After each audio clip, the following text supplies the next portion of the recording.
kur mes tikrai galim padaryti. Pažiūrėkit, ateina referendumas. O dėl dvigubos pilietybės. Dabar jums visiems subalamutintos galvos. Žinot kodėl? Iš gerų norų. Nu argi gaila, tų lietuvių mūsų daug, giminių, anūkų, vaikų ten. Nu, nori jie paimti pilietybę, kur Anglijoje, Vokietijoje ar ką. Dabar ypač Anglijoje, nes čia tas Brexitas. Kodėlgi nedavus? Nu duokim, išsaugos savo, tas 12 straipsnis, kur čia parašyta, kad vienu metu negalima būti Lietuvos Respublikos ir kitos šalies piliečių, 12 straipsnis. Nu ir duokim. Bet žinot, gal balamutina, kad kai ateisime, pamatysim lapuose parašyta, kad kitos šalies tai bus Europos Sąjunga, NATO ir transatlantinė orientacija. Tai tas yra, reiškia, dar Kanada, Australija bus. O NATO, taigi Turkija. Reiškia, tai šitų šalių, jeigu dabar mūsų piliečiai ten tampa piliečiais, jie turi teisę pasilikti. Ir tada jau dvigubi piliečiai. Tai vat kokį mes gausim klausimą. Dabar apie jį nieks nesako. Dabar sako, dviguba pilietybė pasaulio lietuviai ir duoda, bet kaip skambės klausimas, nesako. Nes kai tik ateisit, jūs tą pamatysit. Ir nelabai supratę, prisiklausę, kad tai gerai, balsuosit. Bet iš tikrųjų, to balsavimu mes padarom dviejų rūšių lietuvius ir buvusius piliečius, arba kurie atsisakys, visam pasaulyje. Baltarusijos lietuviai negauna, Kaliningrado karaliaučiaus 300 000 negauna, 100 000 Rusijos žinoma negauna, kadangi jie Putino gali būti paveikti. Kinijos lietuviai, jų dabar daugėja, negauna, Japonijos ten lietuvių, kad ir nedaug, Šiaurės, atsiprašau, Pietų Amerikos negauna teisės, reiškia, mes padarom dviejų rūšių lietuvius. Vieni turės teisę pasilaikyti ir vėl kaip ir visur su Lietuva, dabar visam pasauliui bus. O trečios rūšies lietuviai būsim mes. Reiškia, vien šituo įstatymu pagaminam trijų rūšių lietuvius arba piliečius.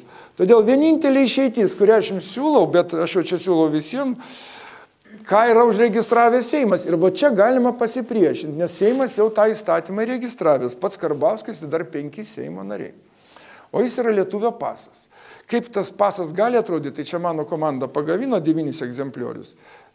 Pagamino taip, kaip ir yra, tikras dalykas. Lietuvio pasas, ką jis duoda? Ta diena, kai tu pasiimi kur nors pasaulyje, kitos valstybės, Rusijoje netgi. Tu eini į ambasadą arba siunti dokumentus ir pasakai, kad aš turėjau pasą Lietuvos piliečio, duokit man lietuvio pasą. Jis neduoda teisės balsuoti, bet jis Lietuvoj. Bet jis visus lietuvius laiko, kad tėvynė tavęs neatsisakė. Ko dabar daugiausia bijoma? Nu, tėvynė atsisako lietuvio. Neatsisako. Bet pasižiūrėkit, mes Basanavičiui davėme tą pasą, nes jisai buvo Bulgarijos pilietis. Grįžta namo, žiūrėkit, padeda šitą pasą, pagal dabartinę konstituciją reikia dekreto, kad atgautų, dėl to taip ir bijo prarasti lietuviai. Ir šitas pasas rodo, kad mes Lietuvos neatsisakom. Visi pasaulio lietuviai, kurie pasiima bet kur, turi pilietybę. Jie pasiima šitą pasą ir su juo bet kada, iš bet kur, iš Šiaurės Korėjos atvažiuoja, pasienietis sako, sveikas gyvas namo pargrįžęs. Škitai yra viza kartu su šito pasu, nes jisai išduotas buvusios pilietybės. Ir padėjęs ant stalo tas pats Basanavičius, nu galim įsivaizduoti, tampa vėl Lietuvos piliečių su balsavimo teisė su visu. Tik jis jau praranda tuo metu, kai jis Lietuvoje, o grįžęs. Taip, kad viskas išsprendžiama, ir tada nereikia rūšiuoti lietuvių. Nei mes, nei jie kažkas. Gerai, o tai tada kaip tas čia vietoje gyvenantis lietuvis keliauja tas šalis, kur reikalinga viza? Tai čia jau mūsų pilietybės klausimas. Svarbiausia, šitas pasas, taigi mes duodam teisę bet kur gyventi ir jis yra mūsų. Tai čia tik tai tiem, kurie išvažiavo. Taip. Mums jo nereikia. Mes turim pilietybę. Jeigu tik tai mes kito pilietybę pasiimam valstybės, mesgi netenkam. Nu ir nereikia keisti konstitucijos. Reiškia, balsuoti aš siūlau prieš šitą referendumą, nes jūs būsit tiesiog apkvailinti.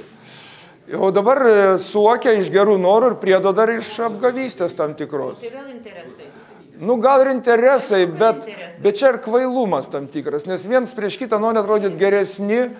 Aš galvoju, kokie interesai, nu ką gaus, mes tik tai supjudysim. Dar papildoma bus nerimo. Nu gyvens, dabar sakysim, nu aš nežinau, gal 10 000 yra Baltarusijos lietuvių, kurie laukia jie to antro paso, kad jie į Lietuvą važinėtų be vizos. Tai jie šitą pasiims ir važinės be vizos. O šiaip jie Baltarusijoje ten, jiems nei balsuoti nereikia Lietuvoje, nes jiegi ten gyvena. Nu, tai, kad nebalsuotų, nes bijoma, kodėl išduot visiems pasaulio lietuviam, nes yra diktatorių šalis. Ir jeigu ten jie gaus tą, reiškia, pasiliks ir Lietuvos pilietybė, jiegi balsuos čia. Tai sako, ar ten Putinas paveiks ir Lietuvai balsuos, taip, nors ten gali būti pusė lietuvio ar didesnė prieš Putiną. Bet dėl to kabinasi, kad ne, visi blogi. Nereikia šito skirstyti. Pasiėmė šitą, tu neturi teisės balsuoti, ramu, namo grįžai balsuoji, bet atsiimi pasą, tik tada ir balsuoji. O šiaip pagrindė dėl balsavimo teisės. Tai daroma NATO, Europos Sąjunga, nes mes čia integravomės, bet kai pagalvoji Turkija, Turkija galėsi musulmoniškoj šaly, o Baltarusija karaliaučiai ne. Tai vat kas yra juokinga. Ir tas aš galvoju, kad visiškai neaiškina, priešingai. Tik tai ta dviguba pilietybė dabar jau daugybė nevaidina, nes iš tikrųjų pradurė maišą. Tada jau galima ir daug turėti, ne tik dvi. Nu, nežinau, tai matot, kai sako valia mūsų, o čia gali suveikti ir sustabdyti šitą. Jūsų pagodimui pasakysiu, kad nuo rugpjūčio prezidentė tyli visiškai. Pažiūrėkit, niekur apie dvigubos pilietybės referendumą. Jinai man davė signalą, kad sako, mes žinom šitą jūsų iniciatyvą ir žino, kad Seime užregistruotas įstatymas prieš 1,5 metų Karbauskis su savo draugais. Ir dabar pagalvokit gudrybę. Referendumas pralaimės, nu tada priim šitą pasą. Man Anglijai padarė priekaištą karininkas Lietuvos. Sako, aš tarnavau Lietuvos armijai, dabar aš Britanijos pilietis ir pasižiūrėjot, ar ne tą pasą. Ir sako, Britanijos pilietis, sako, man, reiškia, pilietybę atimė, bet man kamas siuntė pensiją, nepaisant to, kad aš buvau jau nebe Lietuvos, Anglijos. Bet dabar, kai Sodra pervedė pensijas nuo sausio 1, sako, man taukš nebėra pensijos. Tai aš noriu dvigubos pilietybės, kad ta pensija eitų. Tai aš sakau, palauk.